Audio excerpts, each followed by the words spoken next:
So we've been out and we've been watching all these little parts. Now this is the part where, the area where it starts actually coming together to make an assembly of a sort. That's correct. This is one of our carrier assemblies for one of our planetary gear sets. So we're taking some of the gears that we were cutting over on the gear cutters and we're going to make them into a planetary gear assembly like this here.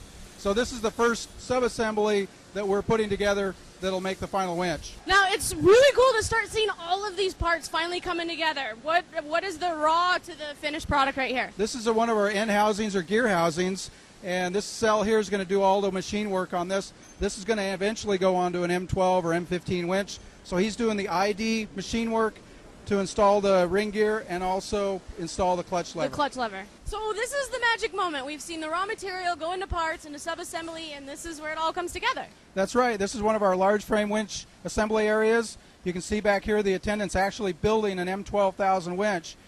He's pulling the gear housings, the drum supports, and all the other parts that we'd seen, the gear carriers, and making a complete winch. So it's going to go from here over to testing, and then from testing into the box, and then off to the customer. And out to you guys.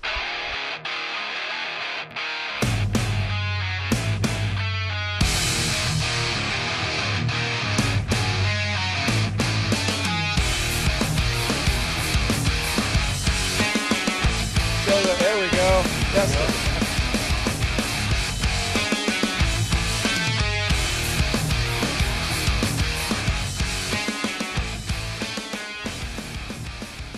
So you're the last guy to actually see the winch before it gets packaged up and out to the customer. Yeah, I box it and close it up when it's done, have everything in it, and then I ring the bell for the material handler to come get it. So this could be your winch. You know what? Let's make this one a special winch. Can I help you box this one up? Yeah. All right.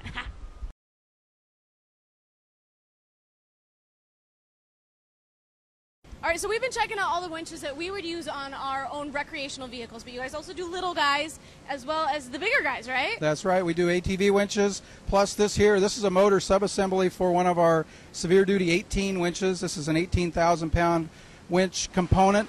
These are put on the MRAP vehicles that are being used by the U.S. government and other governments throughout the world. These have 100% potted motor and control pack assemblies. We also have an OLI, which is an overload interrupt device to limit the pulling capacity for safety. Now that the winches are all built, we got to have something to put them on. So we're on the fab side of everything, which is very similar to the other side where the raw materials come in and then they go through the whole fab process. So right now we're at sheets.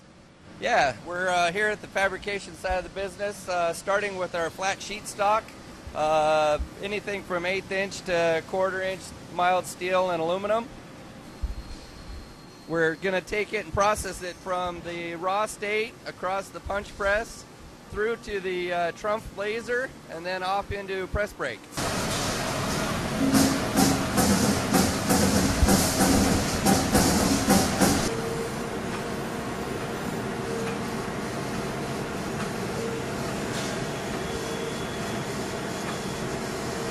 Alright, so it goes from sheet to punch to laser to part.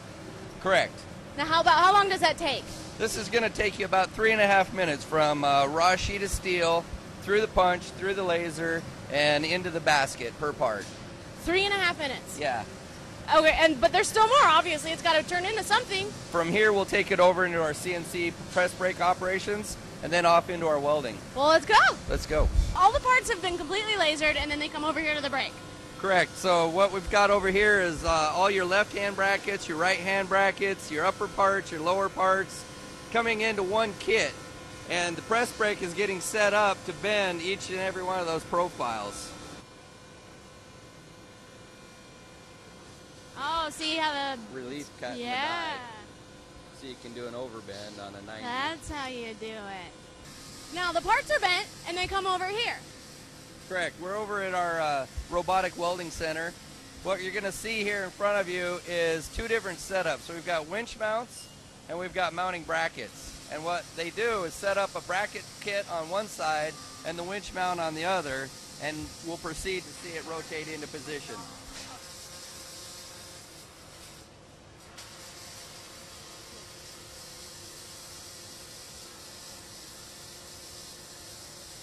going to cycle on us too. If you watch it a little bit longer, it'll cycle, and you'll rotate the table out.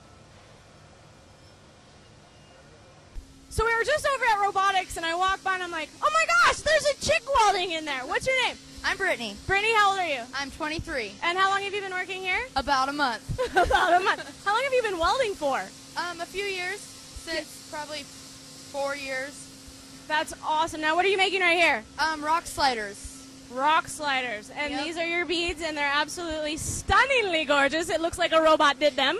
Thanks. Yeah. Dude, I love it. High five, sister, because I'm all about chicks welding and rocking out.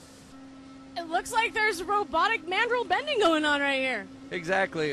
We have CNC bending for all of our brush guards, draw tubes, bumper configurations, anything you need. We can bend from 1/4 inch up to 2.5 inch. Do you do custom applications? No, unfortunately, we don't. All right, now a lot of us know the benefits of powder coating, but this is the powder coating station, so tell us how the parts get from basically this to final product. You bet. What we've got here is a fabricated bumper. It's all been ground, sanded, welded, bent, ready to go into paint. So on the left side over here, we're going to hang the part on the chain. It's going to come around through a wash system. It's going to go into a dry-off oven, into the powder, into the oven for cure, out of the cool-off line, and into the box. Now, I see that they're actually hand spraying the powder. Yeah, they apply the powder depending on the size and the density of the part. Okay. Now, how long do the parts actually ride on the chain for? This is about a 2-hour process from hanging the part to taking it off and packaging. And it's not like it's a whole bunch of the same parts, like, in a row. So is it the actual kit? We'll have the whole entire kit. So all your left hand, right hand, upper, lower brackets, your cardboard, it all come in. They'll separate the parts that get painted from the parts that get packaged in the cardboard, and they'll pair up again at the end of the line. Well, as you can see, we're inside of Warren's top secret testing lab, and I'm here with Darren, and he's going to tell us a little bit about what we're seeing. Well, right now we're doing some catalog data on our new Olympus winch line, and this machine will test line speed, voltage, and what type of current we're seeing in the product. So after the engineers design the product, they build it out on the shop floor, they bring it in here, and they prove can it do it or not. Yeah, we'll look to see if anything's going wrong in the motor or the brakes, or if it's running too slow. You know, there might be some efficiency losses in the gear train. Well, it's pretty cool. How much pressure is being applied to this right now? 20,000 pounds? Right now we have 20,000 pounds on it, and we'll be doing a pull here in a second. I don't even feel like I'm in danger. You're not. Okay. So literally right now this thing's pulling with 20,000 foot-pounds of force. Yeah, it's pulling at 20,000 foot-pounds, and it's at about 6 feet per minute. And trying to see what I don't think we have our amps up, but I think it's only pulling about maybe 150 amps. Definitely enough to get you unstuck. Well, I figured since they let us in the top secret test lab, I'd grab Scott, who is the test lab team leader, and why don't you tell us what this contraption's all about? We do a variety of environmental testing. This one happens to be taking it down to -40, and we'll do different types of function tests and current draws on it. So you can go and take a look at it. So right now, we're at -20 degrees, and what's inside the cooler? This is one of our compressor winches. Okay, well, let's open it up, take a look.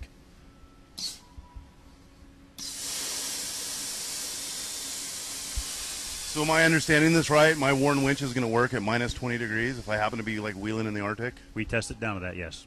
Wow. And there's other specs on depending on the severe duty or other applications. -20 isn't severe duty? That's Standard duty? standard duty. Wow. Now, I know you're not suggesting that people go out and use their winch underwater, but you're testing it underwater. What's up with that? Well, depending on your application, we do have the proper seals in the winch to be able to run like a fording type application. But not every winch, like you said, will do that. It's more of our severe duty applications. And so you actually seal this up, pressurize it, and that simulates a certain depth underwater that you tested at? Most of them we put 5 to 7 psi on, so we simulate a meter's worth of submersion. So it's like, what, 3-point-something feet? That's right. All right, well, I guess they'll work 3-point-something feet underwater if you've got the right Warren winch.